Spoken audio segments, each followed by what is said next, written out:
Ezekiel chapter 38. And the word of the Lord came unto me, saying, Son of man, set thy face against Gog, the land of Magog, the chief prince of Meshech and Tubal, and prophesy against him. And say, Thus saith the Lord God, Behold, I am against thee, O Gog, the chief prince of Meshech and Tubal. And I will turn thee back, and put hooks into thy jaws, and I will bring thee forth, and all thine army, horses, and horsemen, all of them clothed with all sorts of armor, even a great company with bucklers and shields, all of them handling swords. Persia, Ethiopia, and Libya with them, all of them with shield and helmet.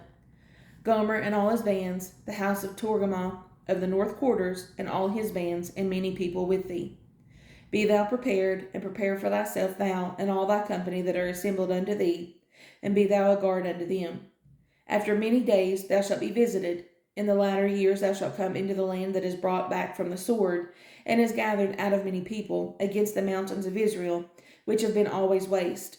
But it is brought forth out of the nations, and they shall dwell safely, all of them. Thou shalt ascend and come like a storm. Thou shalt be like a cloud to cover the land, thou and all thy bands, and many people with thee. Thus saith the Lord God, It shall also come to pass that at the same time shall things come into thy mind, and thou shalt think an evil thought. And thou shalt say, I will go up to the land of unwalled villages. I will go to them that are at rest, that dwell safely, all of them dwelling without walls, and having neither bars nor gates. To take a spoil and to take a prey, to turn thine hand upon the desolate places that are now inhabited, and upon the people that are gathered out of the nations, which have gotten cattle and goods that dwell in the midst of the land.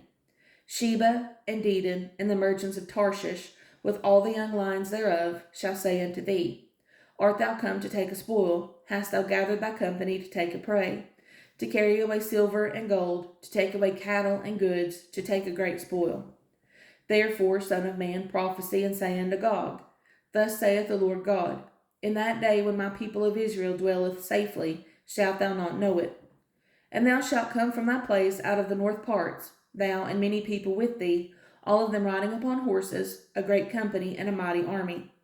And thou shalt come up against my people of Israel as a cloud to cover the land. It shall be in the latter days, and I will bring thee against my land, that the heathen may know me, when I shall be sanctified in thee, O Gog, before their eyes. Thus saith the Lord God, Art thou he of whom I have spoken in old time by my servants, the prophets of Israel, which prophesied in those days many years that I would bring thee against them? And it shall come to pass at the same time, when Gog shall come against the land of Israel, saith the Lord God, that my fury shall come up in my face. For in my jealousy and in the fire of my wrath have I spoken. Surely in that day there shall be a great shaking in the land of Israel. So that the fishes of the sea, and the fowls of the heaven, and the beasts of the field, and all creeping things that creep upon the earth, and all the men that are upon the face of the earth, shall shake at my presence, and the mountains shall be thrown down, and the steep places shall fall, and every wall shall fall to the ground. And I will call for a sword against him throughout all my mountains, saith the Lord God. Every man's sword shall be against his brother. And I will plead against him with pestilence and with blood, and I will rain upon him, and upon his bands, and upon the many people that are with him, an overflowing rain, and great hailstones, fire, and brimstone. Thus will I magnify myself and sanctify myself, and I will be known in the eyes of many nations, and they shall know that I am the Lord.